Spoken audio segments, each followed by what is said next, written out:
رسالت مآب سرور انبیاء صلی اللہ علیہ وآلہ وسلم کے اعلان نبوت کے کئی سال بعد جب حکم آیا کہ کوئی مسلمان عورت جس نے کلمہ پڑھا ہے وہ کسی کافر کے گھر میں نہیں رہے گی، تمام لوگوں کے نکاح ختم ہو گئے سوائے رسالت مآب کے چچا ابو طالب علیہ السلام کے۔ کیوں؟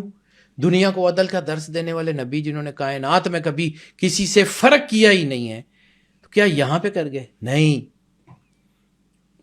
کافر کے گھر مومنہ عورت نہیں رہ سکتی۔ بی بی فاطمہ بنت اسد نے تو کلمہ پڑھ لیا تھا بالکل ارلی دنوں میں، تو وہ کیسے سرکار ابو طالب کے نکاح میں رہیں اس وقت تک کہ ان کا وصال، سرکار ابو طالب کا وصال ہو گیا، اور ان کے وصال کے کئی سال بعد انہوں نے جو ہے وہ حضرت ابو طالب کی بیوہ کی حیثیت سے زندگی گزاری۔ یعنی مدینے میں آپ کی تدفین ہوئی ہے بی بی فاطمہ بنت اسد کی، ہجرت میں بھی ساتھ ہے، سرکار ابو طالب مکے میں وصال فرما گئے۔ یہ کیسے ہو سکتا ہے؟ اور جو نبی کے اوپر سارا کچھ وار دیں، جو اپنا سارا کچھ رسالت مآب کے سر کے اوپر صدقہ کر کے، سرکار عباس ابن عبد المطلب کی حدیث ہے، بڑی کمال کی حدیث ہے، طبری نے اس کے اوپر پوری بہت کمال کا جو ہے نا اس کے اوپر کام کیا ہوا۔ حضرت عباس ابن عبد المطلب آئے اپنے بھائی کے پاس، ابو طالب علیہ السلام کے پاس، کہ ابو طالب آپ کرتے تو وہی ہیں جو محمد کہتے ہیں، آپ کرتے تو وہی ہیں جو محمد کہتے ہیں، پھر اعلان کیوں نہیں کرتے دین کا؟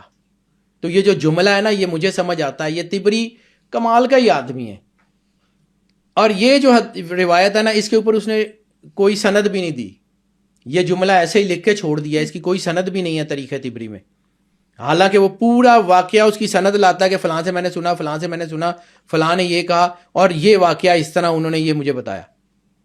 اب یہ جو واقعہ ہے کہ حضرت عباس بن عبد المطلب آئے سرکار ابو طالب علیہ السلام کے پاس اور کہا کہ اے ابو طالب، اے عمران، کیونکہ ان کا نام عمران ہے، کہ اے عمران آپ تو وہی کرتے ہیں جو محمد کہتے ہیں، پھر اعلان کیوں نہیں کرتے؟ تو جو جملہ ہے نا، میں ریپیٹ کر کے اس کو روک کے اس لیے بیان کروں کہ تھوڑا سا سمجھیے۔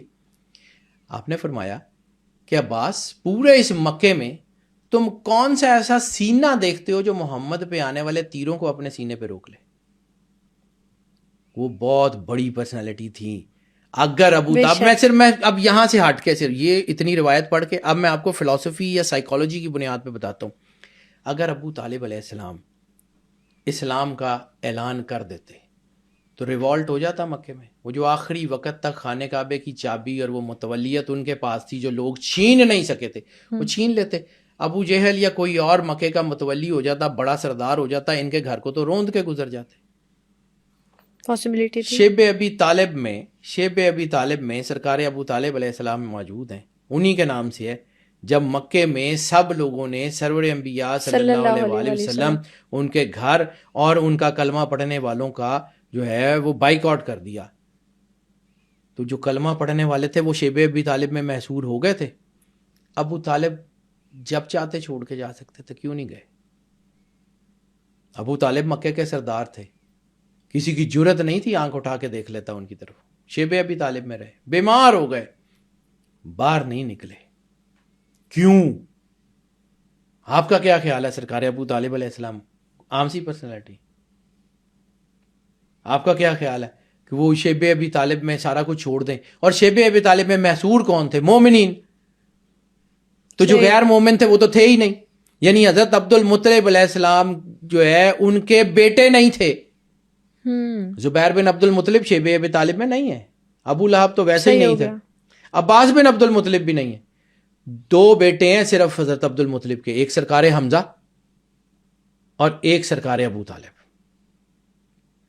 سرکار عبداللہ پہلے سے پردہ کر گئے، باقی کے 7 بیٹے تو نظر بھی نہیں آتے کہیں۔ عباس بن عبد المطلب تو بہت بعد میں مسلمان ہوئے، بہت بعد کا ٹائم ہے۔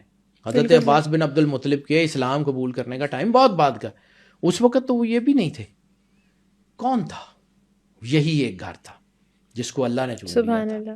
یہ عرب ہے، یعنی عرب اگر ہم بات کریں عرب بائدہ کی، مستعربہ کی، میں وہاں پہ بھی کہانی سنا سکتا تھا بیٹا کہ جی عرب یہ تھے، یہ عرب تھے، عرب بائدہ میں یہ ہوا، عرب عربہ میں یہ ہوا، عرب مستعربہ میں یہ ہوا۔ تو عرب بائدہ وہی ٹینڈنسی تھی نا، جب بک آف اینوک میں ہم نے ذکر کیا تو وہ جو پرانے عرب تھے وہ عرب بائدہ تھے۔ سرکار عدنان کا جو دور ہے وہ عرب مستعربہ، عرب عربہ اور عرب مستعربہ کا دور ہے یہ سارا۔ تو یہ یہاں پہ تھی برائی، تھے سارا کچھ، لیکن اس کے باوجود یہاں بہت بڑی بڑی پرسنالٹی